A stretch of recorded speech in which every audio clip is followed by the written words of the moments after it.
Alhamdulillah, Alhamdulillahillazi an'ama alaina bi ni'matil iman wal islam. Asyhadu an la ilaha illallah al-malikul alam wa asyhadu anna Muhammadar Rasulullah khairul anam. Allahumma salli wa sallim wa barik wa karim ala sayyidina Muhammadin Allahumma salli wa sallim wa barik alaihi wa ala alihi wa sahbihi ajma'in, amma ba'du. Qala Allah ta'ala fi kitabihil karim wa huwa asdaqul qailin. A'udzu billahi minasy syaithanir rajim. Bismillahirrahmanirrahim. Al-yawma nakhtimu ala afwahihim wa tukallimuna aydihim wa tashhadu arjuluhum bima kanu yaksibun. Qala Rasulullah sallallahu alaihi wasallam, innamal a'malu binniyah, ila akhiril hadis. Sadaqallahul azim wa sadaqa rasuluhun nabiyyul habibul karim wa nahnu ala dzalika minasy syahidin wasyakirin walhamdulillahi rabbil alamin. Hadratul mukarramun yang sama-sama kita muliakan, guru kita Bapak Ustaz Didi Armadi MPD, Atallahullah habibul hayati wa nafa'na bihi. amin. Sama-sama kita hormati guru kita yang menjadi wasilah yang bisa hadir di sini, Ustaz Alfi Syahid, namanya indah, Alfi Syahid, 1000 bulan Gampang diingat. Kita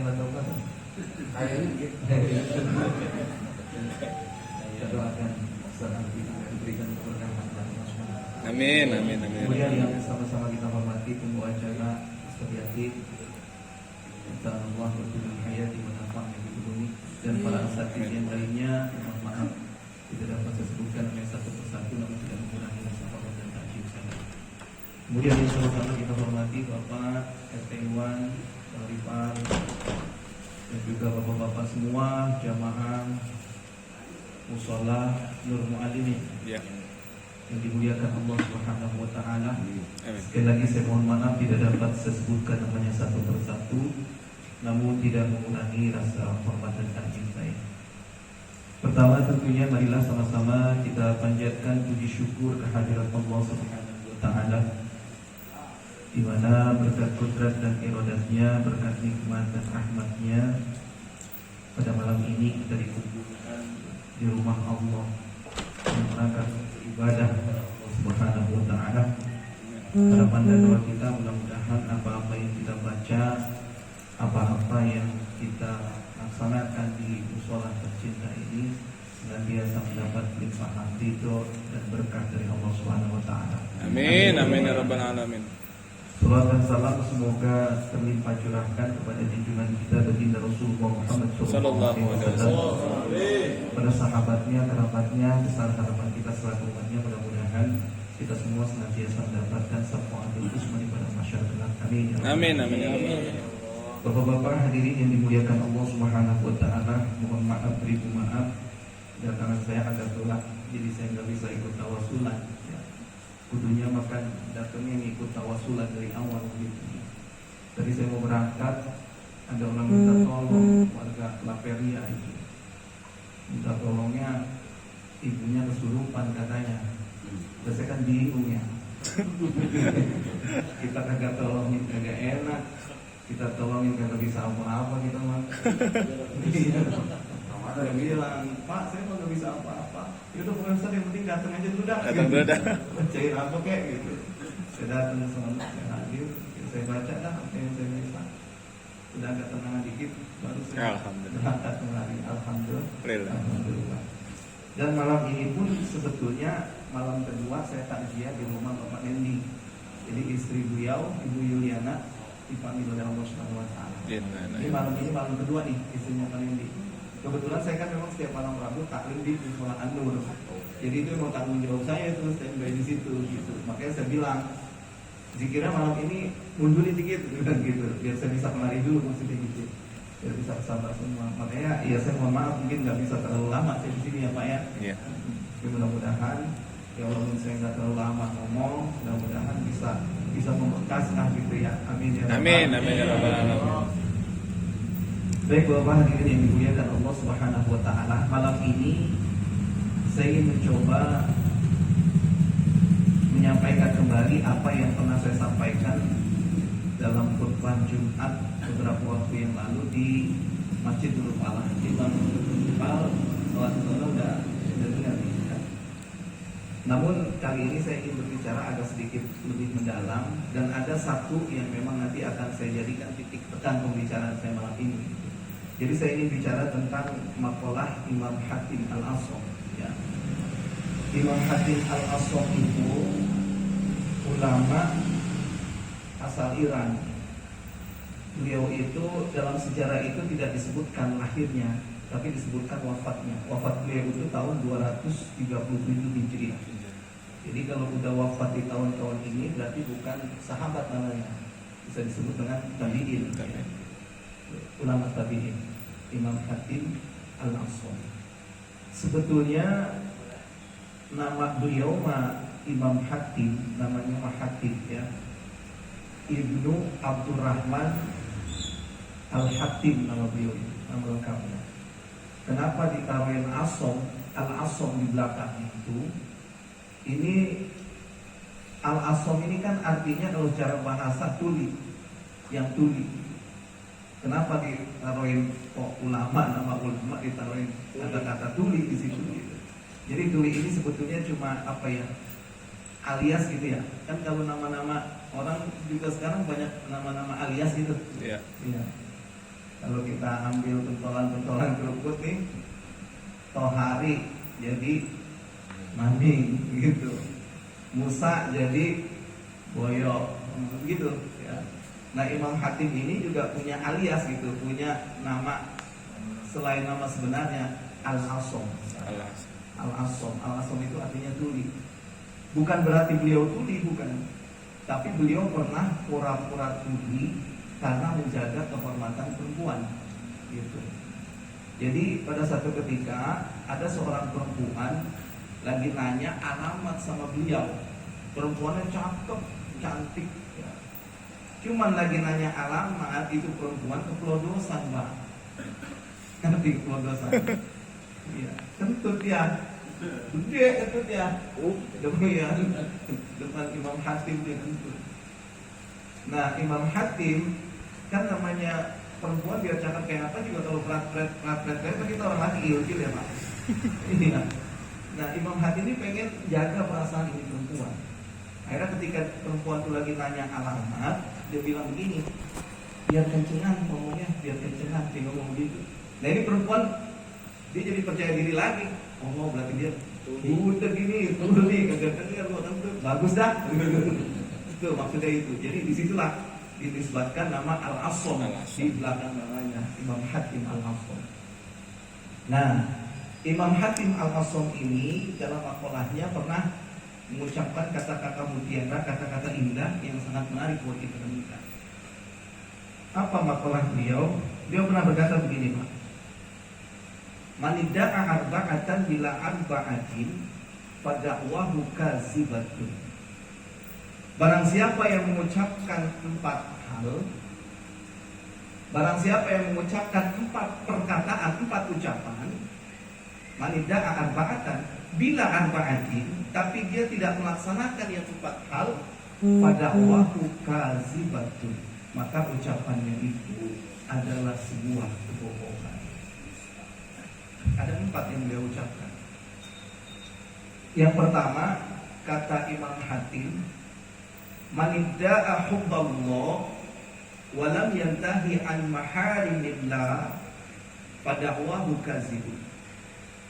Barang siapa yang ngaku cinta kepada Allah, tapi dia tidak berusaha menghindari dirinya dari perbuatan-perbuatan, dari perkara-perkara, dari hal-hal yang diharamkan oleh Allah Subhanahu wa taala, maka kata Imam Hatim fada'wahu kazibun, ucapannya itu, pengakuan cintanya itu adalah sebuah kebohongan. Ngaku cinta sama Allah, tapi punya mata. Ini kan mata memang pangkal dari segala dosa ini. Ya, mata. Kalau kita kurang-kurang bisa jaga mata, masya Allah Pak, gampang banget berbuat dosa kalau kita nggak bisa jaga mata. Ya. Jadi ngaku cinta sama Allah, tapi matanya nggak berusaha dia jaga dari memandang hal-hal yang diharapkan Allah. Kalau dikasih lihat aman negesin beda Pak. Ya, dikasih lihat aman negesin beda. Ini kan kita udah dikasih lihat negesin gitu. Iya, enggak. Kalau dikasih lihat mah barangkali masih sebatas rezeki gitu, sedetik gitu. Iya, langsung berpaling gitu. Allah Akbar. Astagfirullahaladzim. Itu sebatas rezeki. Tapi kalau udah dikasih lihat ditegesin. Bukan cuma ditegesin, lagi diikutin gitu. Lama. Iya. Ada yang begitu di sini. Enggak beda. Mata ngaku cinta sama Allah, tapi matanya nggak dijaga dari melihat hal-hal yang diharapkan Allah. Ngaku cinta sama Allah, punya mulut, tapi nggak dijaga dari berucap perkataan-perkataan yang diharapkan Allah. Ngaku cinta kepada Allah, punya tangan, tapi nggak dijaga dari melakukan hal-hal yang diharamkan Allah. Udah tahu kalau tanda tangannya itu mah dosa, dia tanda tangan juga. Demi apa tuh? Ngaku cinta sama Allah, punya kaki, tapi nggak bisa dijaga dari melangkah ke tempat-tempat yang diharamkan Allah. Kita kan kadang-kadang terjebak ya antara hiburan dengan kemaksiatan. Ini kita terjebak. Kadang-kadang yang maksiat itu kita kata hiburan, begitu. Ya, hati-hati. Terus punya perut, dikasih perut sama Allah, punya perut, ngaku cinta sama Allah, tapi perutnya nggak dijaga dari memasukkan makanan dan minuman yang diharapkan oleh Allah Subhanahu wa Ta'ala. Jadi dia ngaku cinta sama Allah, tapi tidak bisa menjaga dirinya dari hal-hal yang diharamkan oleh Allah. Maka kata Imam Hatim, pada Allahu kazibun, pengakuan cintanya itu adalah sebuah kebohongan. Ini yang pertama. Kemudian yang kedua, kata Imam Hatim, man idda'a hubban Nabi sallallahu alaihi wasallam wa karihal fuqara wal masakin wal aitam fadawahu kazibun. Barang siapa yang ngaku cinta sama baginda Rasul, barang siapa yang ngaku cinta sama Nabi Muhammad sallallahu alaihi wasallam wa karihal fuqara wal masakin wal aitam, tapi dia membenci fakir miskin. Dia nggak sayang sama fakir miskin. Dia juga nggak sayang sama anak yatim. Boro-boro meresen mah ngeliat fakir miskin, ngeliat anak yatim romannya gede banget. Naudzubillah subhanahu naudzubillah min dzalik. Ngaku cinta sama Rasulullah, tapi nggak sayang sama fakir miskin, nggak sayang, nggak memperhatikan nasib fakir miskin, nggak memperhatikan nasib anak yatim. Maka kata Imam Hatim, pada Allahu kazibun, ucapannya itu, pengakuan cintanya itu adalah sebuah kebohongan. Baginda Rasul Pak, itu sosok pribadi yang sangat sayang sama fakir miskin. Beliau juga sayang sama anak-anak yatim, karena memang beliau yatim dari masih dalam kandungan. Beliau sayang buat sama anak yatim, sama fakir miskin. Nah, kalau kita ngaku cinta kepada baginda Rasul, maka seyogianya kita juga harus mencintai apa dan siapa saja yang dicintai oleh baginda Rasulullah Muhammad sallallahu alaihi wasallam. Yang ketiga. Yang kedua. Kemudian yang ketiga, Manidda'a hubbal jannah walam yatasaddaq fada'wahu kazibun. Barang siapa yang aku cinta dengan surga, barang siapa yang aku pengen masuk surga, walam yatasaddaq, tapi dia tidak mau bersedekah, padahal harta yang dititipkan Allah kepadanya tidak sedikit, alias banyak. Pembayaran yang di sono, Jagorawi, apalagi Desahri. Iya.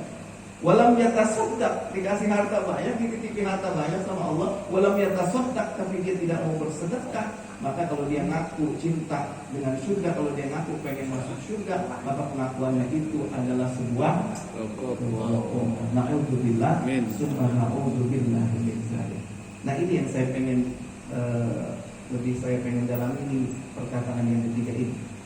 Jadi barang siapa yang ngaku cinta dengan surga, barang siapa yang ngaku pengen masuk surga tapi tidak mau bersedekah, maka pengakuan itu adalah sebuah kebohongan.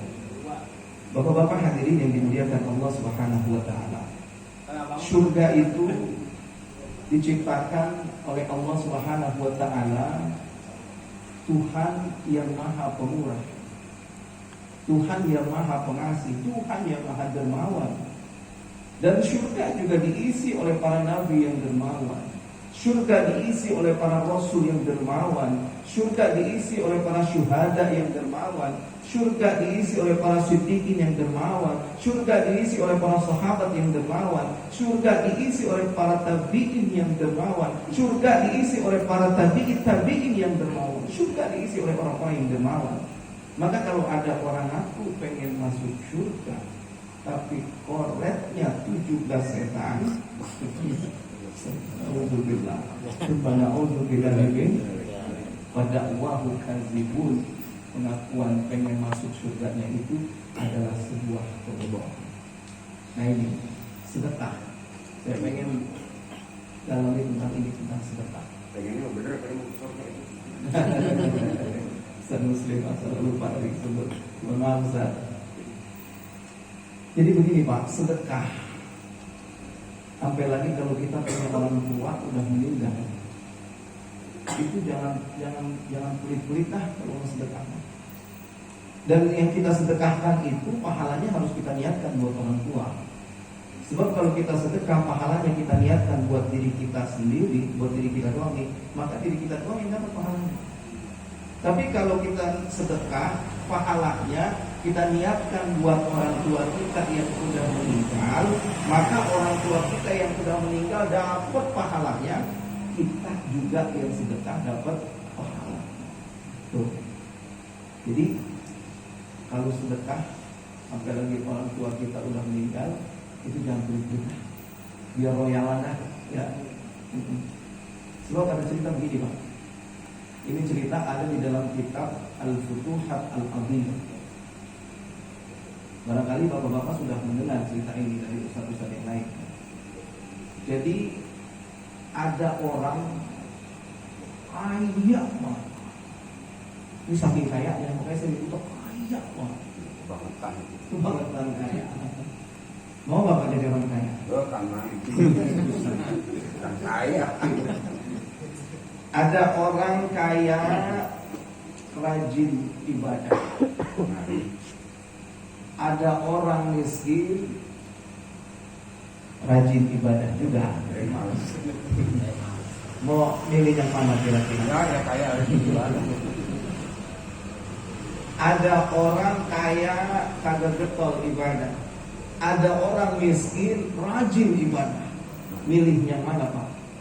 Nah itu Masih yang kaya yang rajin ibadah juga ini. Ada orang kaya rajin ibadah. Satu ketika ini orang kaya pengen pergi haji Pak. Namanya orang kaya maka mau laku apa juga enak. uang. Iya. Pengen pergi haji ya tinggal nyebut doang udah gitu ya. Dia mau berangkat kayak apa gue bisa, karena kan ada namanya haji furoda. Haji yang kalau pakai nunggu. Haji furoda. Itu.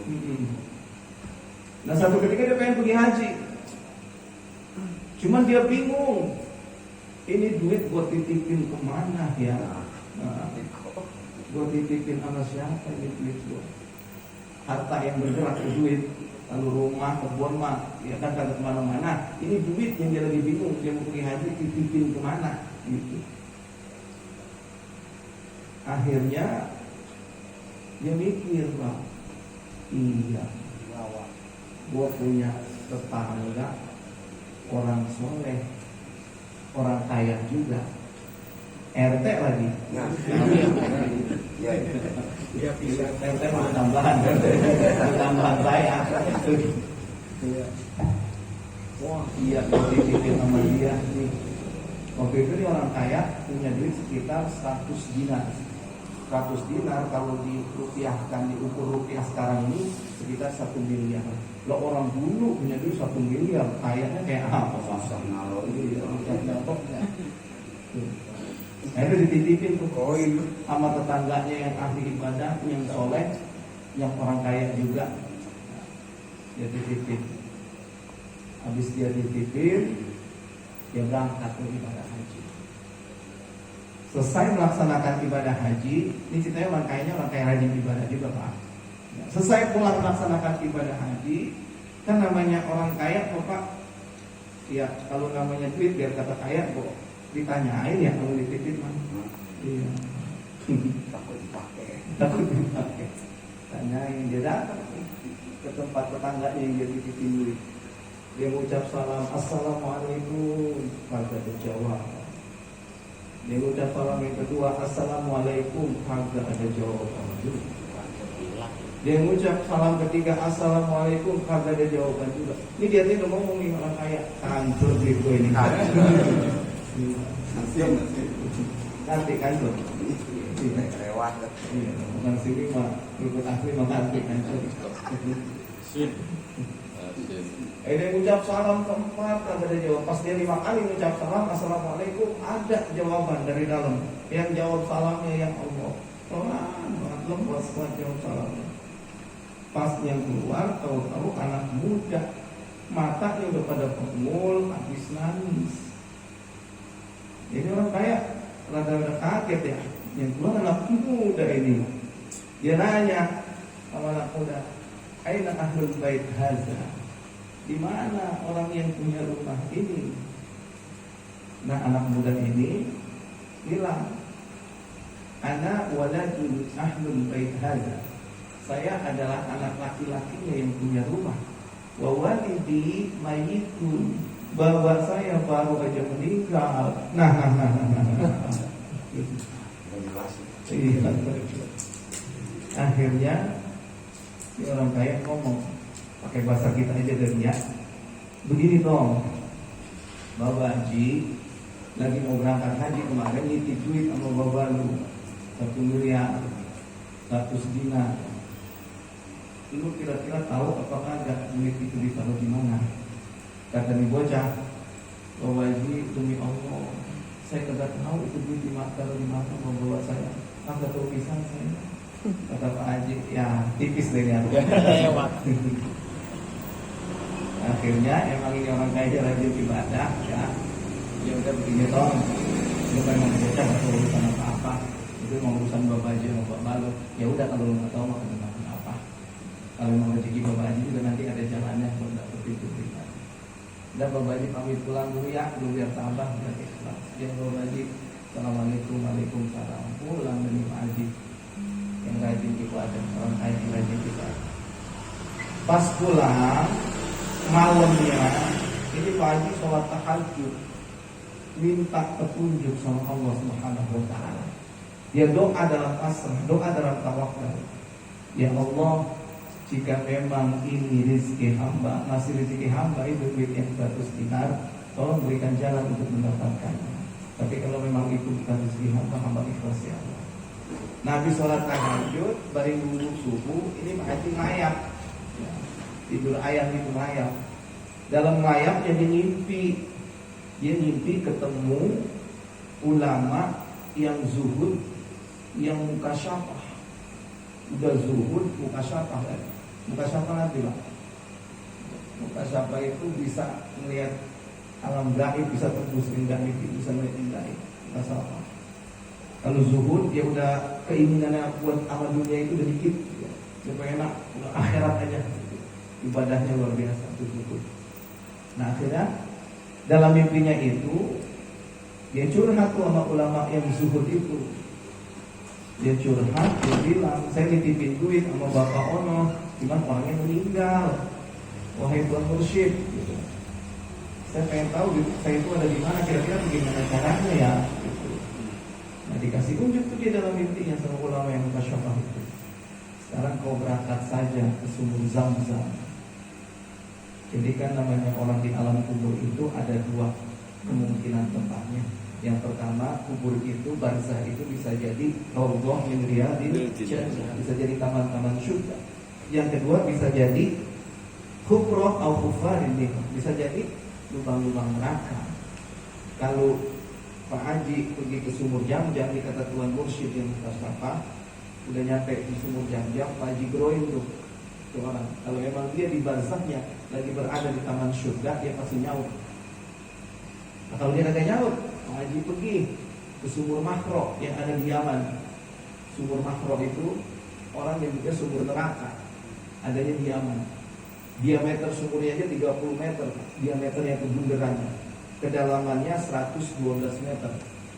Itu kalau Pak Haji nggak ada, Pak Haji sebut namanya kagak ada di sumur Jam-Jam, Pak Haji pergi ke sumur Makro, Groin namanya, masih ada namanya di situ. Nah, bangun dari Pak Haji, jadi Jepang kan ya, kayak kita menjadi Jepang dibangun gitu. Iya gue mimpi ya itu. Dan jelas amat ya gue mimpi. Mungkin ini petunjuk yang Allah berikan buat kita. Berangkat dia tuh ke apa namanya, ke sumur Zam-Zam, ke Mekah. Berangkat ke Mekah, nyampe di depan sumur Zam-Zam, dia teriakin orang yang dia maksud, orang yang dititipin duit. Bang, PRT, katanya nyaut, dipanggil berapa kali, ada 7 kali manggil lah itu, agak nyaut. Lah kata, ada ini, ada nyaut, katanya, ini ahli ibadah dalam saya di dunia. Kali mah di Solo kali sumurnya ngantuk. Berangkat ya ke sumur Makro di Yaman, namanya orang kaya, kayak ada juga enak. Nyampe di sumur Makro, dia teriakin, PT, woi, jangan tahu. Masya Allah. Tahu lagi suara kita. Bukan RT Iwan ini. RT Iwan mau surga. Amin. Allah, amin. Langsung nyaut. Sekali omongan langsung nyaut. Sekali beruan langsung nyaut. Duit mana duit? Duit itu ada kan buat mana-manain di kamar tuh gue gali lubang, gue taruh dalam peti, gue gali semua kamar gue ada, bener gitu. Kamar ada tuh di rumah nanti pulang, dia gali bener ada dalam kamar tuh di peti, bener-bener gak kurang, gitu. Bener-bener amanah itu orang. Nah akhirnya Pak Haji penasaran, nah ini orang kan yang gue titipin duit, orang rajin ibadah, sholat 5 waktunya di masjid, masya Allah, pokoknya rajin dah ibadahnya. Ini kenapa dia adanya di sono? Penasaran di mana? Balik lagi di sumur Makro. Di sumur Makro digroin lagi tuh orang. Bang, apa sih cewek banget? Itu lagi digampangin ini mereka. Bahasa kita gitu. Abang kan di dunia, saya melihat abang rajin banget bang ibadah. Orang abang rajin ibadah, abang rajin. Ini ngapa abang ada di sini? Begini ceritanya, kalau di dunia emang rajin ibadah, rajin sholat, rajin puasa sunnah, bukan cuma puasa Ramadan, puasa sunnah rajin kerjain. Model ayam milbit, ayam mulbit, Senin Kamis, Daud, puasa Syawal, gua kerjain puasa sunnah, sholat sunnah, tahajud, hajat tuh aku juga rajin, gua kerjain semua. Cuman emang gua ingat dulu lagi bapak gua meninggal, orang tua gua meninggal, gua kagak ingat bisa sama orang tua. Allahu Akbar. Gua gak pernah doain mak bapak gua yang udah kagak ada. Padahal gua bisa makan dari hasil usaha bapak gua. Gua bisa sekolah dari hasil usaha bapak gua. Gua bisa punya rumah hasil usaha bapak gua. pas emak bapak gua meninggal, gua lupa ngirimin doa, gua lupa sedekah buat orang tua gua. Kalimat orang Allah Subhanahu wa taala kagak redho orang tua, makanya gua disangkutin dulu di sini. Tuh, Mungkin dulu ya. mungkin dulu. Allahu Akbar. Nah ini Bang, sedekah. Sedekah buat orang tua yang sudah meninggal. Kirimin doa buat orang tua yang sudah meninggal. Kan kalau kita mau nunjukin bakti kita sama orang tua yang sudah meninggal, itu kan ada 4 kurang-kurangnya ulama mengajarkan. Yang pertama, ayastaghfirullah, mintain ampun orang tua kita. Doain orang tua kita, mintain ampun sama Allah. Kemudian yang kedua, ayat tasadaqallah, bersedekah, niatin pahalanya buat orang tua kita, seperti yang saya bilang tadi di awal. Kemudian yang ketiga, ayyasila ila aqrabaihima, sambung silaturahim sama saudara-saudara orang tua kita, sama saudara emak bapak kita, sama karib kerabat teman-temannya bapak kita yang udah tua, yang masih hidup, bapak kita udah meninggal, kita masih nyambung silaturahim, itu bapak kita girang banget di alam barzahnya, Pak. Kemudian yang keempat, ayyazuru qabrahuma, sering-sering berziarah ke makam orang tua. Ziarah kan pernah dilarang. Iya betul. Dulu baginda Rasul pernah melarang ziarah. Dulu ketika iman para sahabat masih lemah. Jadi baginda Rasul khawatir nanti sahabat mintanya bukan sama Allah, mintanya malah sama kuburan. Dan kalau kita belajar ilmu hadis saja ada namanya qaul qadim, ada qaul jadid gitu ya. Qaul qadim itu ucapan terdahulu, qaul jadid itu ucapan yang terbaru. Pada qaul qadim baginda Rasul memang pernah melarang berziarah dulu ketika keimanan para sahabat masih lemah. Kan di qaul jadidnya Rasul berkata lagi, wa kana fazukruha, sekarang silakan kalian berziarah. Masya Allah. Jadi tidak bid'ah ziarah itu. Apalagi halal tidak. Dalam kitab Dalailun Nubuwah karangan Imam Baihaqi, ini kitab dikarang sama imam yang sangat masyhur, perawi hadis yang sangat masyhur, Imam Baihaqi. Dalam kitab ini ada sebuah hadis baginda Rasulullah Muhammad SAW. Karena Nabi SAW ya'ti kubur syuhada inda ra'sil haul. Sesungguhnya baginda Rasul itu mendatangi makam-makam syuhada, mendatangi makam-makam orang-orang soleh terdahulu itu inda ra'sil haul, pada tiap-tiap tahun rutin baginda Rasul itu. Rutin Pak. Dia mendoakan, mendatanginya bukan buat apa-apa, buat mendoakan mereka semua, mendoakan para syuhada, mendoakan para orang-orang soleh. Itu rutin baginda Rasul inda ra'sil haul, tiap tahun. Dan ketika baginda Rasul wafat, wa kana Abu Bakr Siddiq, wa kana Umar ibn Khattab, wa kana Utsman ibn Affan, wa kana Ali ibn Abi Thalib yaf'aluna dzalik. Ketika baginda Rasul wafat, ini kebiasaan baginda Rasul ini diteruskan oleh Abu Bakar, diteruskan oleh Umar bin Khattab, diteruskan oleh Utsman, diteruskan oleh Sayyidina Ali bin Abi Thalib. Yaf'aluna dzalik. Maka dari itu, kalau ziarah kubur dikatakan sebagai suatu hal yang bid'ah, apalagi haram, dalilnya terlalu kuat. Ya, saya katakan saja, kalau ziarah kubur dikatakan bid'ah, dalilnya terlalu kuat. Kitabnya ada, ulama yang mengarang kitabnya juga ada. Maka dari itu, ya mari sama-sama kita terus ingat sama orang tua. Ingat doain orang tua kita, ingat bersedekah sama orang tua kita, ingat nyambung silaturahim kepada keluarga orang tua kita, dan juga ingat berziarah ke makam orang tua kita. Jadi jangan sampai kita termasuk golongan orang-orang yang seperti digambarkan oleh Imam Hakim tadi, ngaku cinta sama surga, ngaku pengen masuk surga, tapi nggak mau bersedekah, lupa sama orang tua. Na'udzubillah, cuma na'udzubillah min dzalik. Yang keempat, Imam Hakim berkata, yang terakhir, ya, manidda'a khaufan nar walam yantahi anil suluh pada wahu kazibun. Barang siapa yang ngaku takut takut sama neraka, tapi dia nggak bisa berusaha menghindari dirinya dari perbuatan-perbuatan dosa, pada Allahu kazibun, maka ucapannya itu adalah sebuah kebohongan.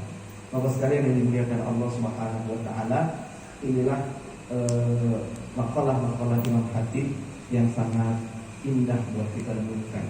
Kita berdoa mudah-mudahan cinta kita kepada Allah bukan sebuah kebohongan, tapi cinta yang bisa kita wujudkan dengan terus berusaha melaksanakan apa yang Allah perintahkan dan berusaha meninggalkan apa yang Allah larang. Mudah-mudahan cinta kita kepada baginda Rasul juga bukan sebuah kebohongan, tapi cinta yang bisa kita wujudkan dan terus menghidupkan sunnah-sunnah baginda Rasulullah Muhammad SAW. Kita juga berdoa mudah-mudahan keinginan kita buat masuk surga bukan sebuah kebohongan, tapi keinginan yang bisa kita wujudkan dengan memperbanyak sodakoh yang pahalanya kita niatkan buat orang tua kita. Kemudian kita juga minta kepada Allah mudah-mudahan rasa takut kita dengan neraka bukan sebuah kebohongan, tapi rasa takut yang bisa kita wujudkan dengan cara menghindari diri kita dari perbuatan-perbuatan dosa. Amin. Amin. Amin. Wallahu a'lam bishawab. Bapak sekalian yang dimuliakan Allah Subhanahu wa taala, ini 29. Jadi saya mohon maaf kalau ada unek-unek, kalau ada pertanyaan, mohon disimpan aja dulu ya Pak ya. Bisa nanti ditanyakan melalui WA ya, bisa deh gitu. Insya Allah kalau bisa saya jawab ya. Kalau bisa saya jawab ya PR buat saya begitu. Saya yakin banyak salah, banyak khilaf, mohon diberikan informasi yang sebesarnya. Kebenaran datang dari Allah Subhanahu wa taala, kebenaran datang dari kesalahan datang dari kebodohan saya semata-mata. Allahumma a'lam bishawab, billahi taufiq wal hidayah wa ridha wal inayah. Assalamualaikum warahmatullahi wabarakatuh. Waalaikumsalam.